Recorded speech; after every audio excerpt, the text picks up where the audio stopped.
Assalamualaikum warahmatullahi wabarakatuh. Perkenalkan, nama saya Khorijin Cira Islami, mahasiswa semester 1 dengan NPM 241010 Tujuan saya membuat video ini adalah guna memenuhi mata kuliah pengantar ilmu hukum dengan dosen pengampu Bapak Syafriyadi. Dan judul materi saya adalah Asas Hukum.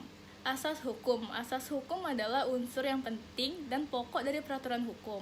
Asas hukum adalah jantungnya peraturan hukum karena ia merupakan landasan yang paling luas bagi lahirnya peraturan hukum. Bahwa dapat disimpulkan asas hukum itu adalah dasar-dasar umum yang terkandung dalam peraturan hukum. Dasar-dasar umum tersebut merupakan sesuatu yang mengandung nilai-nilai etis. Asas hukum atau prinsip hukum bukanlah peraturan hukum konkret, melainkan pikiran dasar yang sifatnya umum. Apabila kita membicarakan tentang asas hukum, maka pada saat itu kita membicarakan unsur yang penting dan pokok dari peraturan hukum. Barangkali tidak berlebihan apabila dikatakan bahwa asas hukum ini merupakan jantungnya peraturan hukum. Ini berarti bahwa peraturan-peraturan hukum itu pada akhirnya bisa dikembalikan kepada asas-asas tersebut. Kecuali disebut landasan, asas hukum ini layak disebut sebagai alasan bagi lahirnya peraturan hukum atau merupakan ratio legis dari peraturan hukum. Asas hukum ini tidak akan habis kekuatannya dengan melahirkan suatu peraturan hukum, melainkan akan tetap ada dan akan melahirkan peraturan-peraturan yang baru. Kita lanjut ke beberapa asas hukum. Ada yang disebut dengan nullum dilectum nulla puna sine previe lege ponali.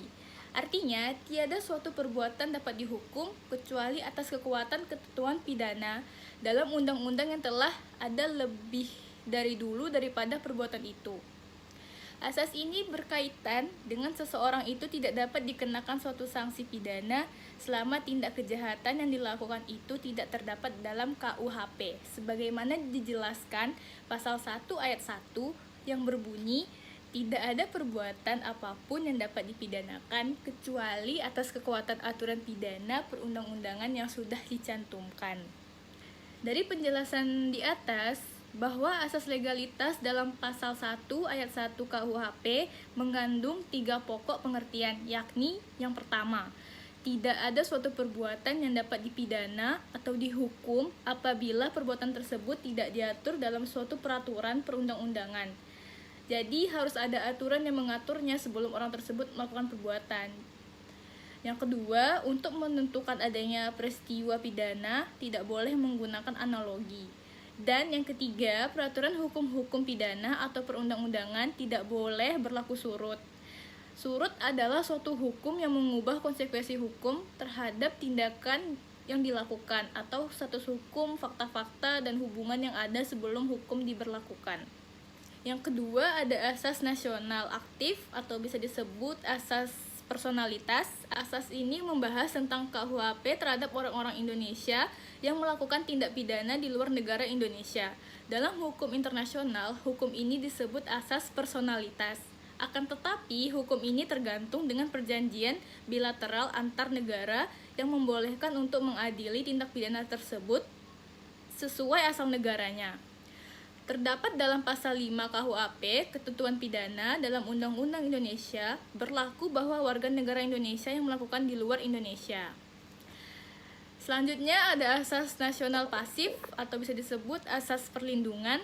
Asas ini memberlakukan KUHP terhadap siapapun, baik WNI ataupun warga negara asing yang melakukan perbuatan tindak pidana di luar negara Indonesia, sepanjang perbuatan tersebut melanggar kepentingan negara Indonesia. Terdapat dalam pasal 4 KUHP ketentuan pidana dalam perundang-undangan Indonesia diterapkan bagi setiap orang yang melakukan di luar Indonesia. Selanjutnya ada asas universalitas. Asas ini biasanya berkaitan dengan asas kemanusiaan, dalam arti si pelaku tindak pidana ini akan dikenakan pidana yang berlaku dengan tempat atau di mana ia berhenti, seperti tindak pidana terorisme yang di mana kasus ini telah melibatkan semua negara atau semua negara telah bersepakat jika hal yang demikian itu merupakan tindak pidana. Selanjutnya kita akan masuk ke dalam fungsi dan pembagian asas hukum. Asas hukum mempunyai dua fungsi, yakni asas hukum dalam. Asas ini mendasar eksistensinya pada rumusan pembentukan undang-undang dan hakim yang bersifat mengesahkan dan mengikat para pihak. Yang kedua, asas dalam ilmu hukum. Asas ini hanya bersifat mengatur dan menjelaskan. Sedangkan asas hukum sendiri dibagi menjadi dua, yaitu asas hukum umum. Ialah asas yang berhubungan dengan seluruh bidang hukum, seperti asas bahwa apa yang lahir tampak benar. Untuk sementara harus dianggap demikian sampai diputuskan yang lain oleh di pengadilan. Yang kedua, asas hukum khusus. Asas ini berfungsi dalam bidang yang lebih sempit, seperti dalam hukum perdata, hukum pidana, dan sebagainya, yang mana merupakan penjabaran dari asas hukum umum. Baiklah, mungkin itu saja yang dapat saya sampaikan. Semoga bermanfaat. Wassalamualaikum warahmatullahi wabarakatuh.